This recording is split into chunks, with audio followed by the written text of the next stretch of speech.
ထိုဘုရားသခင်သည်နှုတ်ကပတ်တော်နှင့်အတူရှိသောဘုရားဖြစ်သောကြောင့်နှုတ်ကပတ်တော်ကိုဝန်ခံခြင်းနှုတ်ကပတ်တော်ကိုကြိုဆိုခြင်းကသူ့ကိုဝန်ခံခြင်းကြိုဆိုခြင်းဖြစ်ပါတယ်ကျွန်တော်တို့ဒီအကြောင်းနဲ့ပတ်သက်ပြီးတော့ရှင်မဿဲခရစ်ရဲ့အခန်းကြီး27ထဲမှာသခင်ယေရှုခရစ်တော်ဘုရားသခင်ကယေရုရှလင်မြို့ကိုကြွလာတဲ့အခါမှာအောင်မြင်သောရှင်ဘုရင်အနေနဲ့ triumphal march လို့ခေါ်တယ်နော်အောင်မြင်ခြင်းနဲ့ကြွလာတဲ့ခြိတက်လာတဲ့ဘုရင်ဖြစ်တယ်အဲ့ဒီဘုရင်ကြွလာရလမ်းမှာဘယ်သူမှစီးတားလို့မရဘူးတင်းထန်တို့ယနေ့ထိုဘုရားရှင်ဝိညာဉ်တော်အပြင်တကူတော်အပြင်တင်းနှလုံးသားထဲမှာဝင်ရောက်လာမဲ့နှုတ်ကပတ်တော်ဝင်ရောက်လာမဲ့မျက်မှောက်တော်ဝင်ရောက်လာမဲ့ဂတိတော်လွတ်မြောက်ခြင်းငြိမ်သက်ခြင်း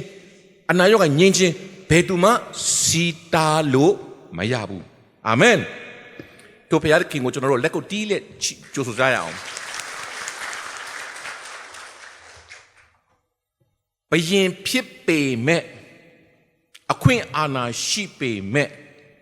နှိမ်ချခြင်းနဲ့မြဲကလေးကိုစီးပြီးတော့ကြွလာတာဖြစ်တယ်။သူစီးဖို့ရမြဲကလေးတော့မှယူဆောင်လာခြင်းမရှိပါဘူး။ဒါပေမဲ့ဖယားသခင်လှုပ်တဲ့အခါမှာကြိုတင်ပြင်ဆင်ထားတဲ့အရာအားလုံးကရှိပြီးသားဖြစ်တယ်။တင်းရဲ့ဘဝအသက်တာမှာဖယားသခင်ကိုသုံးတော့မယ်ဆိုရင်တင်းစီမှာမရှိသေးသောအရာတွေအရေးအချင်းတွေလှုပ်နိုင်စွမ်း skill တွေရှိချင်မှရှိမယ်။ဒါပေမဲ့ဖယားသခင်ကတင်းအထက်မှာတင်တတ်နိုင်သောအရာများကိုချိုတင်သိပြီးတော့မြင်ပြီးတော့ဘုရားဖြစ်တယ်ဥပမာဂီဒေါင်မိဒရန်လူမျိုးတွေရဲ့ရန်ကိုကြောက်တဲ့အတွက်ဂူထဲမှာပုံရှိုးကွယ်ရှိုးနဲ့စပားနင်းနေတဲ့အချိန်မှာဘုရားသခင်ကြွလာပြီးတော့အချင်းအာကြီးသောစစ်သူရဲဆိုပြီးတော့ခေါ်ပါတယ်အမှန်တကယ်တော့သူကကြောက်ပြီးတော့ပုံပြီးတော့စပားနင်းနေနေတာဖြစ်တယ်ဒါပေမဲ့ဘုရားခေါ်တဲ့ကမှာပါတယ်လေအချင်းအာကြီးသောစစ်သူရဲ့ကျွန်တော်တို့ဒီဓမ္မရာဇဝင်ချုပ်ပထမဆုံးခန်းကြီး14အငယ် sorry အမှမဟုတ်ဘူးဓမ္မရာဇဝင်ချုပ်ထဲမှာပဲဟုတ်တယ်နော် sorry ယေဇကျေလအခန်းကြီး19ထဲမှာ6သွေ့သောအယူအဲ့ဒီ6သွေ့တဲ့အယူကဘု து ကိုပုံဆောင်လဲဆိုရင်မျောလင့်ချက်ကင်းမဲ့နေသောဣသရေလလူမျိုးတွေကိုဆိုလိုတာဖြစ်တယ်။အဲ့ဒီဣသရေလလူမျိုးတွေကိုဘုရားခင်ကယေရမိကိုခေါ်ပြီးတော့ပရောဖက်ပြုပါတယ်။ပရောဖက်ပြုခြင်းဆိုတာကမဖြစ်သေးသောအရာဘုရားခင်အလိုရှိပြီးတော့ဖြစ်စေမယ့်အရာဘုရားခင်ဝိညာဉ်တော်အဖျင်ပြောစေတဲ့အရာကိုပြောခြင်းဖြစ်တယ်။ The will of the Lord will be accomplished ဘုရားခင်အလိုတော်ရှိတဲ့အရာကအမြဲတမ်းပြည့်စုံရမှာစုံလင်စေရမှာဖြစ်တယ်ဆိုတော့ကမှာအဲ့ဒီ6သွေးသောအယိုးတွေကိုဘိုးချီဖြစ်စေတော်မူသောဖယားတဲ့ဒီနေ့မျိုးတင်ချက်ကင်းမဲ့နေတဲ့ကျွန်တော်တို့လူမျိုးတွေဒီထဲမှာရှိတဲ့ကျွန်တော်ယုံကြည်သူတွေမျိုးလင်းချင်းအားနေတဲ့လူတွေရှိမယ်မျိုးလင်းချင်းလုံးဝမရှိတော့ဘူးလို့စိတ်ထင်ထားလူတွေရှိမယ်ဒီနေ့ဒီတရားစကားကိုကြားတဲ့အခါမှာတည်းအတစ်တော့မျိုးလင်းချင်းနဲ့ကျွန်တော်ပြန်ရမှာဖြစ်တယ်အာမင်အဲ့ဒီမျိုးလင်းချင်းကသခင်ယေရှုခရစ်တော်၌ရှိတယ်ဖခင်ရဲ့နှုတ်ကပတ်တော်၌ရှိတယ်ဖခင်ရဲ့တကိုးတော်၌ရှိတယ်ဆိုတာရိုးလေးပဲဝန်ခံဖို့ဖြစ်ပါတယ်လို့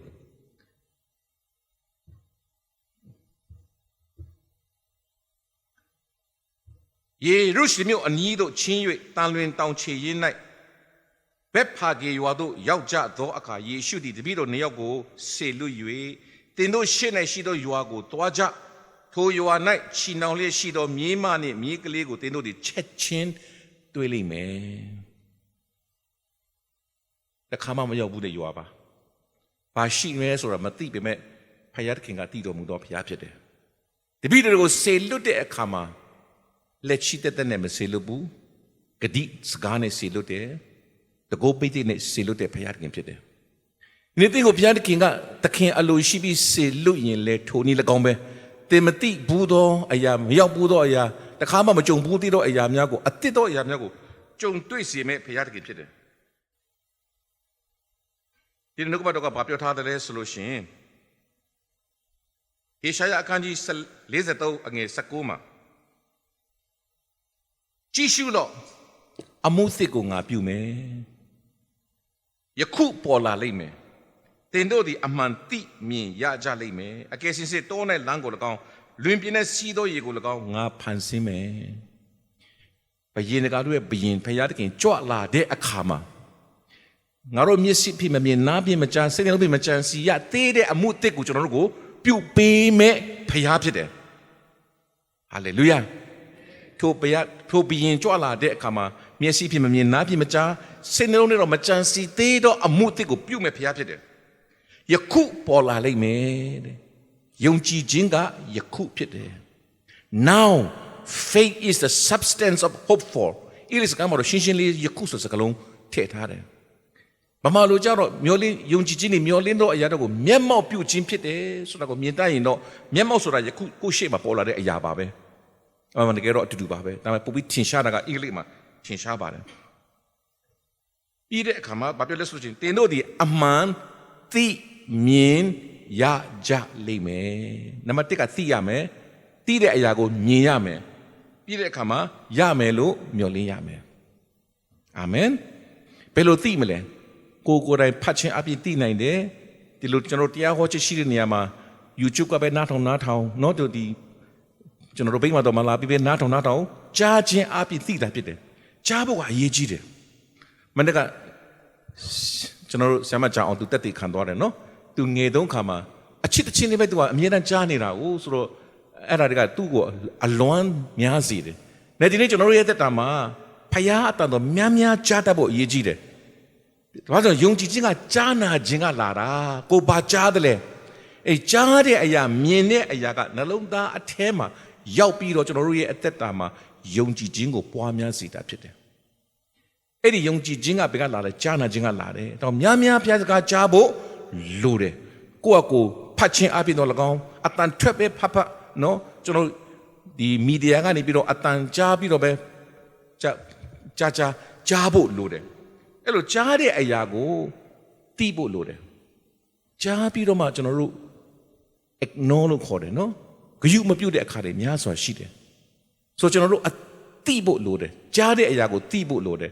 ဒါကနှုတ်ကပတ်တော်ဟုတ်တယ်ဘုရားစကားဟုတ်တယ်တကောပါတာဟုတ်တယ်ငါတို့ရဲ့အသက်တာကိုပြောင်းလဲစေနေတာဟုတ်တယ်ဆိုတာကိုသိဖို့လိုတယ်ဘာလို့အဲ့လိုတမန်တရားကိုသိမှတမန်တရားကသင်ကိုလွတ်ချင်းအခွင့်ပေးမှဖြစ်တယ်။ဒီနေ့အရောက်တိုင်းပြတဲ့တမန်တရားအပြင်လွတ်ချင်းအခွင့်ကိုပေးပါစေ။အဲ့လိုသိပြီးတဲ့အခါမှာမြင်ပါတဲ့။သိတဲ့အရာကိုပုံဖော်ပါ။ယုံကြည်ခြင်းနဲ့ပုံဖော်ပါ။မဖြစ်သေးတဲ့အရာကိုမျောလင်းသောအရာကိုမျက်မှောက်ပြုလိုက်စမ်းပါ။အဲ့ဒါမျက်မှောက်ပြုပြီးတော့ပုံဖော်ပြီးမြင်လာတဲ့အခါမှာတဲ့ယခုပင်ပြတဲ့ခင်က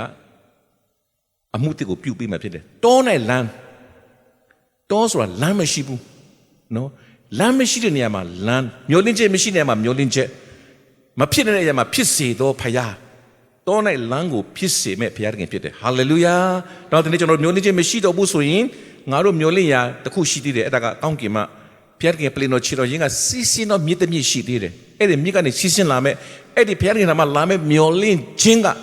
တခုရှိသေးတယ်ဆိုတာမမေ့ပါနဲ့အဲ့ဒါကိုကျွန်တော်ပုံဖော်ရဖို့ဖြစ်တယ်လွင်ပြင်းတဲ့စီးတော်ရေတဲကန္တာရကိုပြောတာဖြစ်တယ်တဲဆိုတာရေကိုထိန်းထားနိုင်ရုံမရှိပါဘူးဒါပေမဲ့ဖယားလို့တဲ့ကမှာပင်လယ်ကိုလည်းနှချမ်းခွဲတဲ့ဖယားသဲတောင်ပင်ကိုလည်းမြည်ရည်စီးစီတော်မူသောဖယားတဲ့ဘဝတရမှာဘလောက်ပဲ6တွေ့ပါနေလေစေဘလောက်ပဲမျိုးလေးချက်ကိမဲ့နေပါလေစေဖယားတခင်စီကစီးစီးနဲ့မြစ်တမြစ်ရှိသေးတယ်ဖျက်ခင်ထာမလာတဲ့မျိုးလင်းချင်းတစ်ခုရှိသေးတယ်ဖျက်ခင်ထာမလာမဲ့ကျွန်တော်တို့လူအနေနဲ့စဉ်းစားလို့မသိနိုင်သေးတဲ့အသစ်တော့အရာတစ်ခုရှိသေးတယ်အဲ့ဒါကျွန်တော်မြစ်ကဲတော့စီးစင်းစေသည့်အထိကျွန်တော်ရဲ့အတ္တမှာကောင်းကြီးပေးခြင်းတဲ့ဘုရားဖြစ်တယ်ဒီလိုကျွန်တော်တို့ကောင်းကြီးခံစားရဖို့ဘုရားတခင်ဆင်းရဲခြင်းကိုခံခဲ့တော်မူသောဘုရားဖြစ်တယ်ယေရုရှလင်မြို့ကိုရှင်ဘုရင်နဲ့ကြွလာတော်လဲဝါကားတိုင်မှာကျင့်ခြင်းအမင်္ဂလာခံထိုက်တော့သူအနေနဲ့အသေးခံမဲ့အရှင်ဖြစ်တယ်အသေးခံခြင်းမရှိရင်ရှင်ပြန်ထမြောက်ခြင်းဆိုတာမရှိဘူးနောက်ရှင်ပြန်ထမြောက်ခြင်းရှိစေဖို့ရအတွက်အသေးခံခြင်းနဲ့စတာဖြစ်တယ်တည်ခြင်းကိုကြောက်ပြီးတစ်သက်လုံးကြုံခံနေတဲ့ငါတို့အပြစ်သားတွေတည်ခြင်းကြုံကနေလွတ်မြောက်ဖို့ရန်အတွက်ဘုရားသခင်ဒီလက်ဝါးကားတိုင်မှာရှင်ဘုရင်ဖြစ်တော်လဲအရှင်ဖြစ်တော်လဲအပြစ်ကင်းမဲ့တော်သူဖြစ်တော်လဲအပြစ်သားအလုံးရဲ့အပြစ်ကိုဆောင်ယူလက်သူအပြစ်သားထက်ကတယောက်အဝင်ဖြစ်တယ်အပြစ်သားဖြစ်တယ်ဆိုတာကိုခံယူပြီးတော့အသေးခံခဲ့တော်ဖယားသူ့ရဲ့အသေးခံခြင်းကြောင့် ကျမ်းစာကအထုအမြတ်အာနာစက်တို့ကိုလူယူလင်ထင်ရှားစွာထုတ်ပြ၍လက်ဝါးကားတဲ့အဖြစ်အောင်ပွဲကိုခံတော်မူပြီဟာလေလုယာဒီတစ်ပတ်ဆန်ဒေးကတော့ပမ်ဆန်ဒေးရှင်ဘီနေနဲ့ကြွလာမယ်အရှင်တို့လည်းကျွန်တော်နားလည်ထားတယ်မကြမ်းမီလက်ဝါးကားတဲ့မှာလည်းအသေးခံတော့မယ်လို့ကျွန်တော်နားလည်ထားတယ်ဒါပေမဲ့လာမယ့်ဆန်ဒေးကြတော့ရှင်ပြန်ထမြောက်ရန်ဆန်ဒေးဖြစ်သွားပြီဟာလေလုယာဒါကြောင့်မို့ကျွန်တော်တို့နော်ရှင်ပြန်ထမြောက်ရန်တဲ့နေ့မှာတော့ယေရှုခရစ်တော်ဖျားတဲ့ရှင်ပြန်ထမြောက်ခြင်းတကိုးကိုဆင်ခြင်ဖို့ရယူဖို့ခံယူဖို့ကျွန်တော်တို့မှာအဲ့ဒီအောင်မြင်ခြင်းနဲ့ဆက်ပြီးအသက်ရှင်ဖို့ဖခင်ကအလိုရှိတာဖြစ်တယ်ဆိုတော့ယေရှုကြွလာတဲ့အခါမှာတပည့်တော်နှစ်ယောက်ကိုစေလွတ်တယ်ဒီနေ့တင့်ကိုလည်းဖခင်ကစေလွတ်နိုင်တာဖြစ်တယ်အဲ့လိုစေလွတ်တဲ့အခါမှာဘူးမသိဘာမသိနော်အတိလည်းမရှိချက်ချင်းတွေ့မယ်တဲ့ရွာထဲလဲဝင်ချင်းမတွေ့ဘူးလားတွေ့တယ်ခြိထားတဲ့မြေကလေးကိုတွေ့တယ်မြေအမကိုမြေအမေကိုတွေ့တယ်မြေကလေးကိုလည်းတွေ့တယ်တွေ့တဲ့ခါမှာတဲ့ဘယ်သူပဲမေးမေးပိုင်ရှင်ပဲမေးမေးအနီးနားချင်းကပဲမေးမေးလမ်းမှာတွေ့တယ်ပဲမေးမေးဘယ်လိုဖြေရမလဲသခင်အလိုရှိတယ်လို့ဖြေပါတဲ့အဲ့ဒါက password ပဲ password ကျွန်တော် internet YouTube တွေကြည့်တဲ့ internet ကြည့်တဲ့ကာလမှာ password အရေးမကြီးဘူးလားအရေးကြီးတယ်ကျွန်တော်ဘယ်နေရာပဲရောက် Wi-Fi ကိုထဲကိုဝင်ကျင်နေဆိုရင် Wi-Fi ထဲမှာရှိသမျှ information ရှိသမျှသတင်းစကားရှိသမျှအရာတွေကိုမြင်ကြည့်ချင်နေဆိုရင်ကျွန်တော်တို့ဒီသူ့ရဲ့ user name ကိုသိဖို့လိုတယ် password ကိုသိဖို့လိုတယ်နော် password မှန်သွားပြီဆိုရင်ချက်ချင်းအဲ့ဒါကိုဝင်လို့မရဘူးလားရတယ်ဒီနေ့ယုံကြည်သူရဲ့အသက်တာမှာသခင်အလိုရှိတယ်ဆိုတာကိုသင်သိတယ်ခံယူတယ်ယုံကြည်ခြင်းနဲ့တပည့်တော်နှစ်ယောက်ကဲတော့တွားမယ်ဆိုရင်သင်ရဲ့ဘဝလမ်းခီးမှာဒီတစ်ခါမှမကြုံဘူးတဲ့အရာတွေဒီမြင်တွေ့လာမှာဖြစ်တယ်ကြည့်အောင်နော်သင်တို့ရှေ့မှာရှိသောယူဝါတို့တွားကြတွားပါလေတွားပါဆိုရင်သူတို့ဘာမှဆင်ခြင်မတက်ဘူးကိုတော့ကျွန်တော်တို့တစ်ခါမှမရောက်ဘူးတဲ့ယူဝါအတိလည်းမရှိဘူးဘယ်လိုလုပ်မလဲမပြောပါဘူးဆင်ခြင်မရှိပါဘူးဘာကြောင့်လဲဆိုရင်တခင်ခိုင်းရင်တခင်တောင်းယူမှာဖြစ်တယ်သင်ကိုဘုရားတခင်ကတစုံတစ်ခုခိုင်းပြီဆိုရင်စင်ချင်မတက်နဲ့စောဒကမတက်နဲ့ခိုင်းတဲ့ဘုရင်ကဘုရားတခင်ကသင်ကိုတောင်းယူတဲ့ဘုရားဖြစ်တယ်အာမင်ယုံကြည်ပါစိတ်ချပါအာဗြဟံကိုခေါ်တဲ့အခါမှာငါပြက်လာတဲ့မင်းနေရင်တတကတည်းထွက်လာခဲ့ငါပြက်လာတဲ့တော့ပြီကိုငါမင်းကိုငါဆေလို့မယ်ဟာအာဗြဟံကအဲ့ဒီအချိန်မှာချမ်းသာကြွယ်ဝပြီးတော့အစဉ်ပြေပြီးတော့နေသားကြနေတဲ့အချိန်တော့တိုးတွေကလောအုပ်တွေမြောက်များစွာပွားများပြီးတော့ကောင်းစားနေတဲ့အချိန်အဲ့ဒီကောင်းစားခြင်းထဲကခေါ်ထုတ်တဲ့ကမှာအာဗြဟံဘာမှစင်ကြင်မတက်ဘူးအာဗြဟံထွက်သွားတယ်နော်လိပ်စာရှိလားမရှိဘူးဘယ်နေရာသွားမလားသိလားမသိဘူးဒါပေမဲ့ဖယားဥဆောင်တဲ့သူသိတယ်အာမင်နေကျွန်တော်တို့မှာဖယားခိုင်းတဲ့ကမှာဘယ်နေရာကိုဆေလို့မလဲဘယ်နေရာအရက်လဲမသိဘူးဒါပေမဲ့တိတာကဖယားဥဆောင်နေတယ်ဖယားအတူပါတယ်ဒါကိုသိတယ်အဲ့ဒါကိုသိရင်လုံလောက်ပါတယ်အာမင်အဲ့ဒီခါမှာတင်တို့ရှေ့၌ယွာတို့တွားကြထိုယွာ၌ချီနှောင်လျက်ရှိသောမြေးမနှင့်မြေးကလေးတို့ကိုတင်တို့ချက်ချင်းတွေးလိမ့်မယ်ချီနှောင်ထားတဲ့မြေးကိုဖြေလွတ်ဖို့အတွက်ဆေလွတ်ပြီးဖြစ်တယ်ဖြေလွတ်ဒီတမကဆောင်းယူလာပြီးတော့တခင်အတုံးတဲ့သောတစားပလာဖြစ်စေတာဖြစ်တယ်ယင်းတဲ့အသက်တာမှာချီနှောင်ထားတဲ့အရာအားလုံးလွတ်မြောက်ဖို့စေဖို့ရန်ကယဉ်တည်းဖြစ်တယ်အာမင်ဒီနေ့ကျွန်တော်တို့လူကခန်းကြီးလေးအငယ်16မှာထာဝရဘုရားဤဝိညာဉ်တော်သည်ငါအပေါ်၌တည်တော်မူ၏စင်ရသားတို့ကိုဝမ်းတာဆက်တင်ကြားပြောစေဖို့ရငါကိုဘိတ်သိက်ပေးတော်မူပြီတဲ့အဆုံးနာမှာပြောတယ်လို့ဆိုရှင်ဖန်တော်ကျွန်တော်ဟုတ်ပြီထပ်ပြတော့ဟုတ်ပြီဆုံးနာမှာဆိုလို့ရှိရင်ထာဝရဘုရားဤမင်္ဂလာနိကာလကိုကြားပြောစေခြင်းငါကိုစေလွတ်တော်မူပြီတဲ့အာမင်ထာဝရဘုရားရဲ့မင်္ဂလာနိကာလဆိုတာက year of jubilee ကိုပြောတာဖြစ်တယ်ဣသရေလမျိုးတွေကနှစ်ပေါင်း90မှာတစ်ကြိမ်သူတို့ရဲ့အသက်တာမှာအပေါင်ရှုံးအယောင်အဝယ်ရှုံးဆုံးရှုံးသွားတဲ့ဥစ္စာပစ္စည်းတွေအားလုံးကိုမူလပိုင်ရှင်စီကိုပြန်ပြီးတော့ပေးရတဲ့သူတို့ရဲ့ဓလေ့ထုံးစံရှိတယ်ပြောချင်တာကအဲ့ဒီသူတို့ရှုံးသွားတဲ့အရာတွေပြန်ရဖို့နှစ်90စောင့်ရတယ်ဒါပေမဲ့တခင်ယေရှုခရစ်တော်ဘုရားကြွလာတဲ့အခါမှာထာဝရဘုရားမင်္ဂလာနိကလာကိုကြားပြောဖို့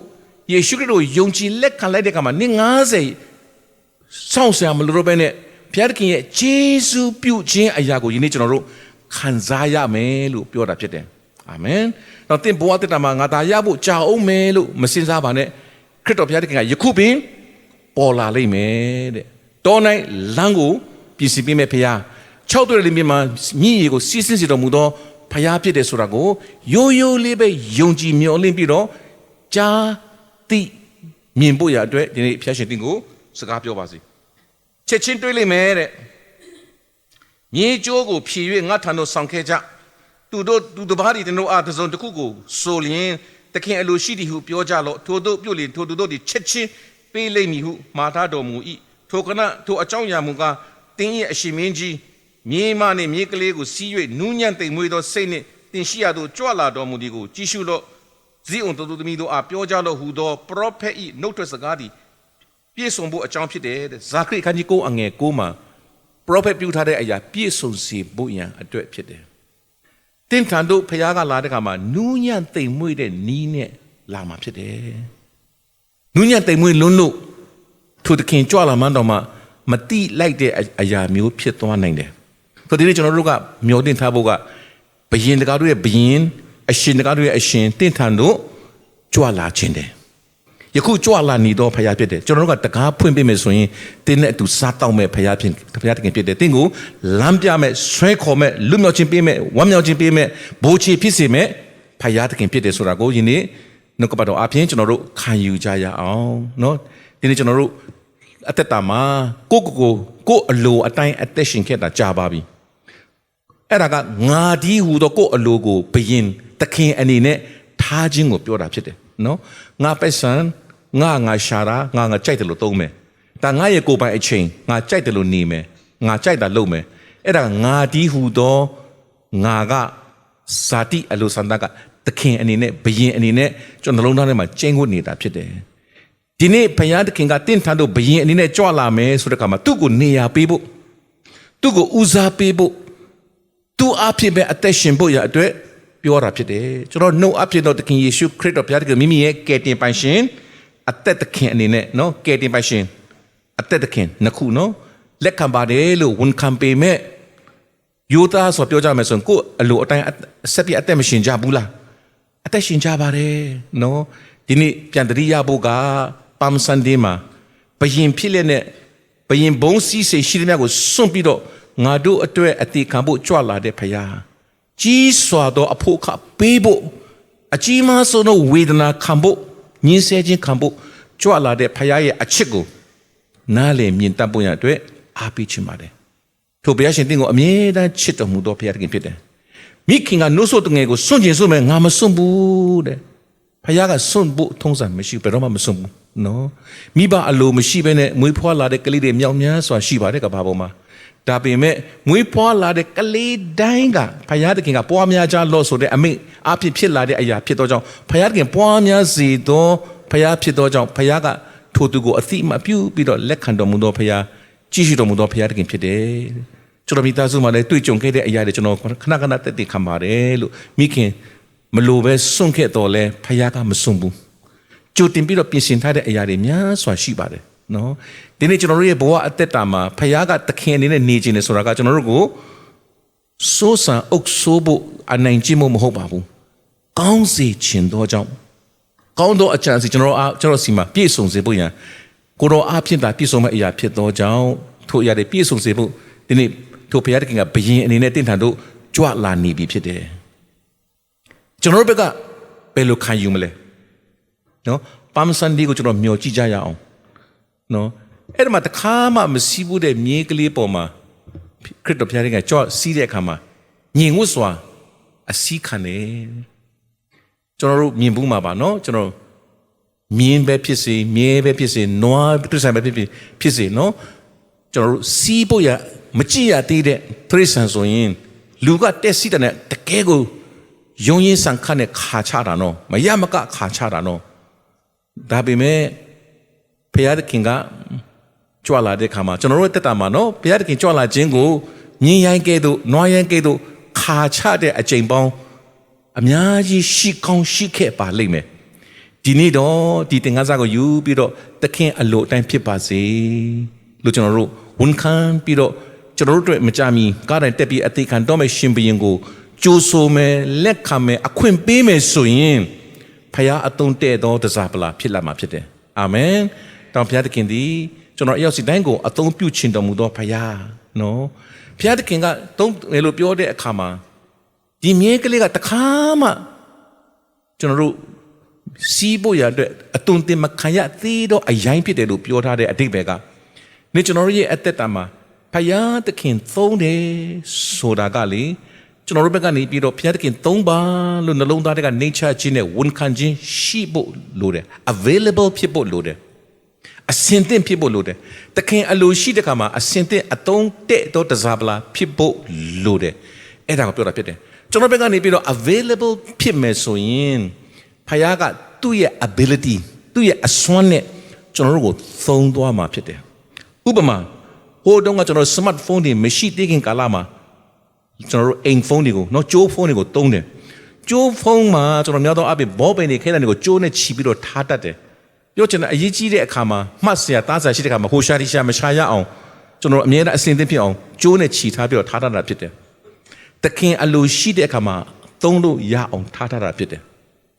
။ဒါအရေးအကြောင်းရင်းတမ်းမှာအရေးကြီးတာမှတ်စရာရှိတဲ့အခါကျတော့မှခဲနံရှာမတွေ့ဘူးဘောပင်ရှာမတွေ့ဘူးဖြစ်တတ်တယ်။တခါခဲနံဘောပင်တော့ရှိပေမဲ့ခဲနံကလည်းခဲဆန်ကကျိုးနေတယ်ဘောပင်ကလည်းမင်းကခြောက်နေပြီသုံးလို့မရဘူးဖြစ်နေတယ်။ဒီကျွန်တော်ဘဝတည်းမှာထိုကဲ့သို့ဖြစ်တတ်တယ်နော်။သခင်အလိုရှိတဲ့အချိန်မှာသခင်အနာမှာမရှိတာလည်းရှိနိုင်တယ်။အနာမှာရှိပေမဲ့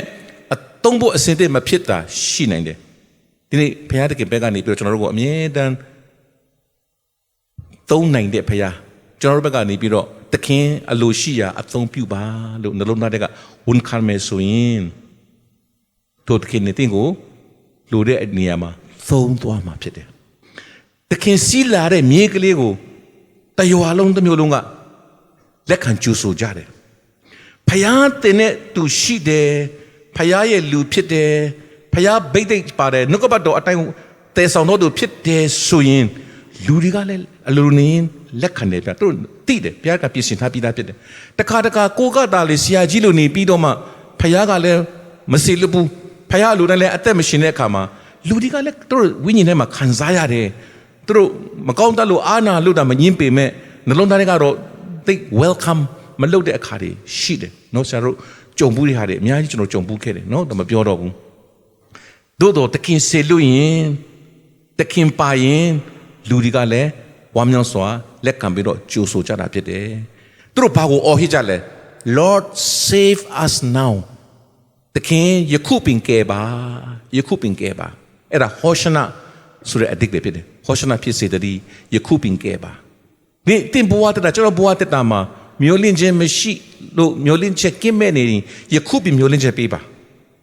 ကြမ်းမာခြင်းလို့ကိုရောယခုပြီကြမ်းမာခြင်းပေးပါ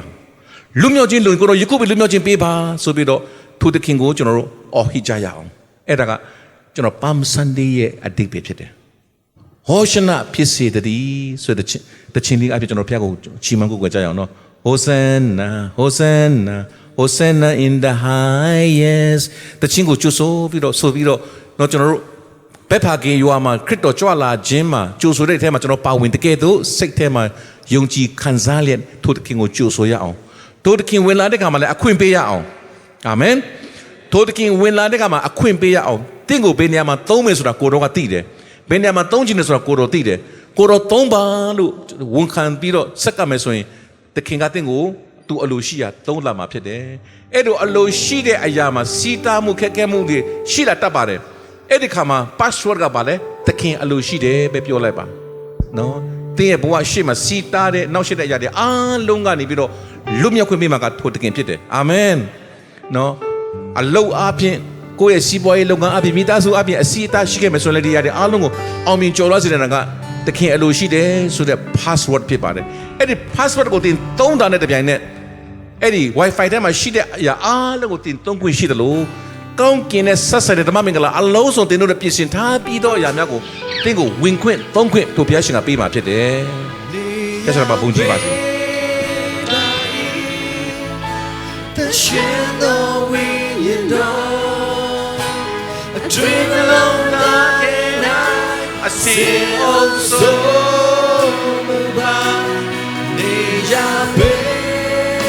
Hope being on the Abija Yao. Hope the king on the Abija Yao. Putting a son of the Atredo Adegama. Odo Apin, Odo Apo.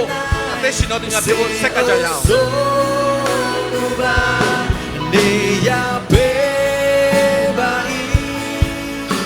The Shindo window.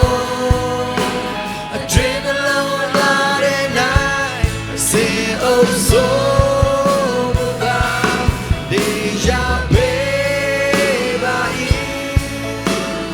Shines on the lonely way.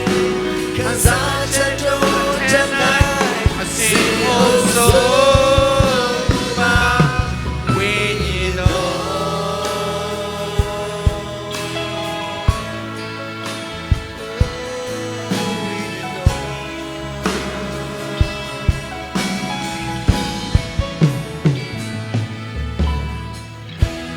Cause I just don'tဒီဆိုရင်လည်းအနေဆိုင်ဆုံးတွေကိုဝင်ကြရအောင်ဘုရားကိုနေရပြီးသက်ပြီးကြရအောင်ဘုရားကမတိုးဝင်တဲ့တိုးဝင်ချင်းကြရအောင်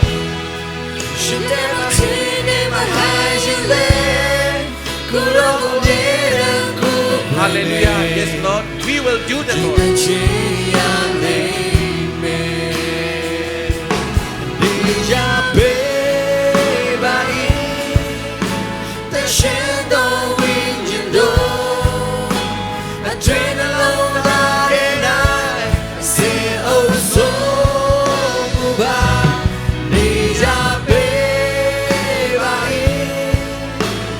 Shines on the lonely way. 'Cause I just don't tonight. I say oh so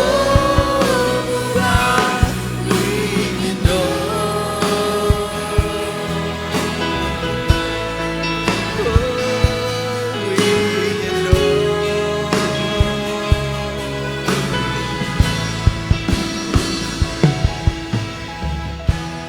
She might change over peace on there. Yes Lord, yes Lord, we will worship you. We will worship you alone, Lord. But I shine it waiting there. Could all made up the yummy. Only tree on name. Amen, amen. The chin that them hold, the Lord got near Bijayao. I dream alone night and night. I say oh so be a baby. It shines on the lonely way. 'Cause I just don't tonight. I say oh so be a baby. The shit on which you know.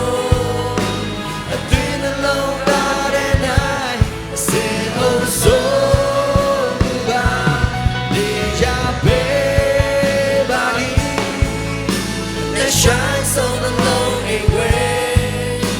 'Cause I just do tonight. I say oh so we know.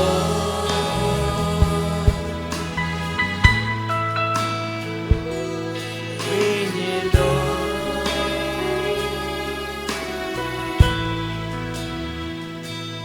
We know.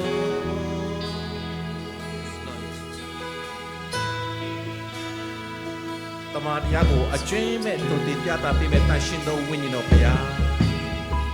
ကျွန်တော်တို့ကိုအနိုင်ကျသွေးဆောင်ပါကျွန်တော်လုံးသားထဲမှာကျင်းဖို့ပါ